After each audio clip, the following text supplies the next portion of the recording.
11 वर्षापासून शेतरस्त्याचा प्रश्न प्रलंबित. शेतकरी राजू नरसाडे यांचं आमरण उपोषण. एलगाव येथील शेतकरी राजू मधुकर नरसाडे यांनी शेतात जाण्यासाठी रस्ता उपलब्ध करून देण्याच्या मागणीसाठी आमरण उपोषण सुरू केलं आहे. त्यांच्या म्हणण्यानुसार शेतरस्त्यासंदर्भातील आदेश 2015 मध्ये झाले असूनही आजपर्यंत रस्ता खुला करण्यात आलेला नाही. यापूर्वी 12 जून 2025 रोजी त्यांनी उपोषण केले होते. त्यावेळी प्रशासनाने शेतरस्ता खुला करण्याचं आश्वासन दिल्यानंतर त्यांनी उपोषण मागे घेतले होते. मात्र वर्षभर उलटूनही रस्त्याचा प्रश्न कायम असल्याचा आरोप त्यांनी केला आहे. नरसाडे यांनी तहसीलदारांच्या 2 आदेशांसह सर्व आवश्यक कागदपत्रे उपलब्ध असूनही काम होत नसल्याचं सांगितलं. माझ्याकडे शेती असूनही रस्ता नसल्याने मजुरी करावी लागत आहे. प्रशासनाने तातडीने शेतरस्ता खुला करावा. गेल्या 11 वर्षाचा झालेला खर्च भरपाई म्हणून द्यावा अशी मागणी त्यांनी केली आहे. उपोषणकर्त्यांनी त्यांच्या प्रकृतीस काही बरे वाईट झाल्यास त्यास प्रशासन जबाबदार राहील असा इशाराही दिला आहे. सिटी इंडिया न्यूजसाठी प्रतिनिधी शेख गफ्फार शेख सत्तार, बुलढाणा.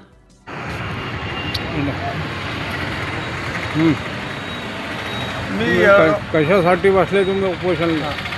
मी येळगाव येथील रहिवासी असून माझा शेतरस्ता खुला करण्यासाठी मी इथे उपोषणाला बसलेलो असून माझी ऑर्डर 2015 मध्ये झालेली आहे. किती दिवस झाले तुम्हाला?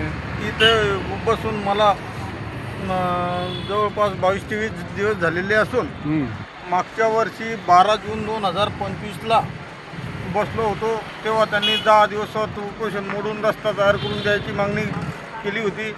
किती एकर आहे? माझे 2 एकर शेतीची कुठलाच रस्ता नाही झाला. आता मी अजून 22 तारखेपर्यंत इथं उपोषणाला बसणार आहे. 22 नंतर मी त्याच्याकडून लिहून घेणार आहे की तुम्ही रस्ता खुला करून देत नाही. मी आता मंत्रालयासमोर उपोषण करणार आहे व शासन आता 22 ते 20 दिवस होऊनही कोणत्याही प्रकारची दखल घेत नाही. माझ्या जीवाला धोका असून पुढील व्यक्ती अतिरेक करते. त्यांनी तार कुंपण जोडले. पोलीस प्रोटेक्शनमध्ये माझा रस्ता खुला करलेला आहे. माझी ऑर्डर झालेली आहे. कर्मचारी किती अर्ज देऊन किती विनंती करून त्यांना सांगून समजून त्याच्यावर कोणती दंडात्मक कारवाई करत नसून पुढील व्यक्तीची ताकद वाढलेली आहे. जिकडे तिकडे जाऊन सारं परेशान होऊन आता मला हताशा आलेली आहे व माझे काम आज 22 ते 20 दिवस होऊनही झालेले नाही. हा काही मोठा प्रश्न नाही. माझ्याजवळ कागदोपत्री तहसीलदाराच्या 2 ऑर्डरही आहे. माझ्याकडे पोलीस प्रोटेक्शनने रस्ता खुला केलेला 5 महिने अगोदरचा हे आहे. तरी माझं म्हणणं आहे की त्यांनी तारकुंपण जोडले असून त्यांना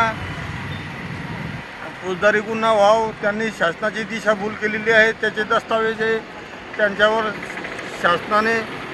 शासनाची दिशाभूलची कारवाई करण्यात यावी. त्यांचे आधार कार्ड, फार्मर ID बॅन करण्यात यावे व माझा 11 वर्ष रस्त्यापासून वंचित ठेवले असून माझा 11 वर्षाचा पूर्ण खर्च त्यांनी देण्यात यावा. आज रोजी मी बागायतदार शेतकरी असून इकडे तिकडे मजुरी करतो आहे. मला दुसरा कोणताच हे नाही आहे.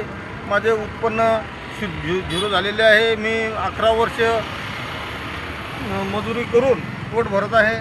माझी बागायतदार शेतकरी असून मला शेतीचा कोणताही उपयोग घेतला जात नाही व माझा मुलगा 12 वर्ग होऊन आम्हाला पोट भरण्यासाठी मोलमजुरी करावी लागत आहे.